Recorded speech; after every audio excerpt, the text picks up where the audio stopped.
Hello mga loves! For today's vlog, ito gagawa po tayo ngayon ng chicken cordon bleu.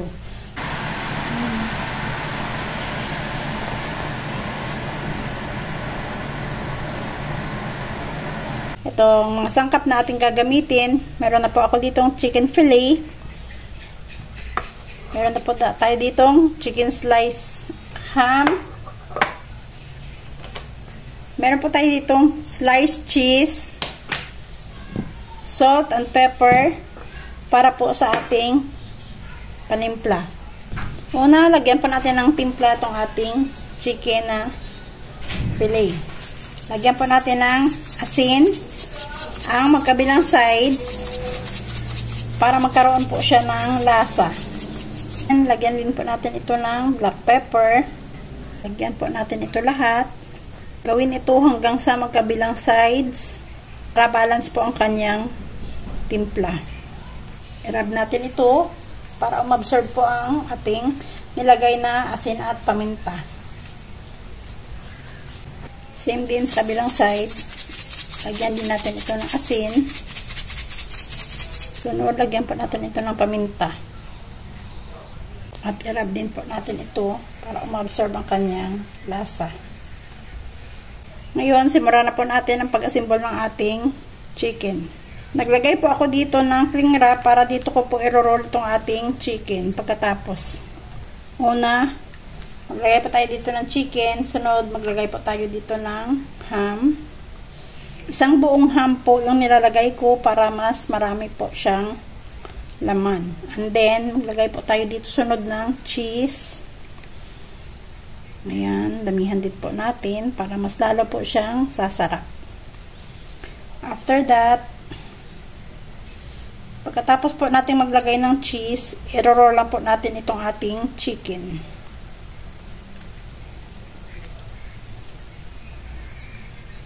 I-roll lang po natin ng ganyan hanggang sa maibalot natin ang lahat ng ating chicken. Hindi ko lang po tinatanggal itong ating chicken skin. Nasa sa inyo kung tatanggalin nyo o hindi.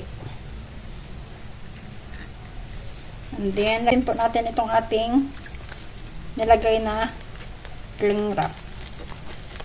Para mas lalo po siyang makompress pag ilagay po natin ito sa ating ref. Yan lang. Ang bawat dulo nitong ating cling wrap. And then, ayan. Simple tayo ulit. Chicken. Pwede rin po siguro baliktarin natin. Ayan o. Para mas maganda at hindi kita itong ating chicken skin, baliktarin natin ang pagbalot. Ayan. Lagay natin yung ham. Sunod is yung cheese. Itong cheese na ginamit ko is yung mga tira-tira po namin ito dito sa ref. And then, i-roll natin ito para maibalot natin itong lahat sa ating chicken. And then, i-roll natin ulit ito sa ating cling wrap. Ayan siya. And then, i-roll ang bawat dulo nito para ganito na po yung kanyang itsura. And gawin lang po ito hanggang sa maubos po itong ating hang chicken fillet. Gawin lang po ito hanggang sa maubos po natin itong mai-assemble. Chicken, ham, and then itong cheese. And then i-roll natin ito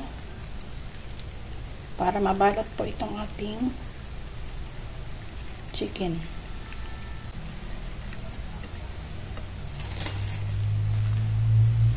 And then balot sa cling wrap at i-roll yung bawat dulo nito.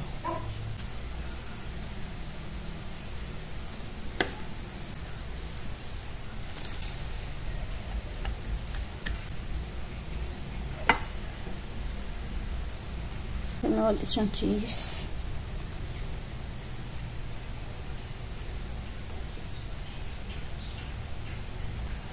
And then ibalot muli.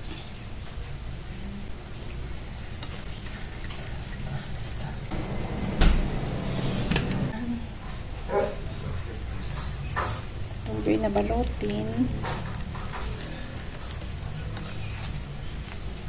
Sunod, balot siya ng mahigpit kasi hindi po siya bubuka.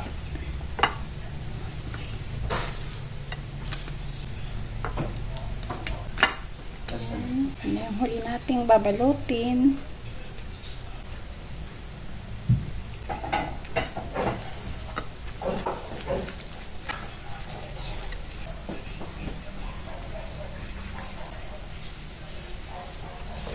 Ayan, tagawa tayo dito ng 6 na pirasong binalot natin. Ilalagay po muna natin ito sa ref at bukas na po natin ito piprituhin.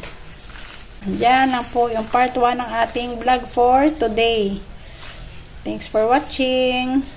Bye-bye.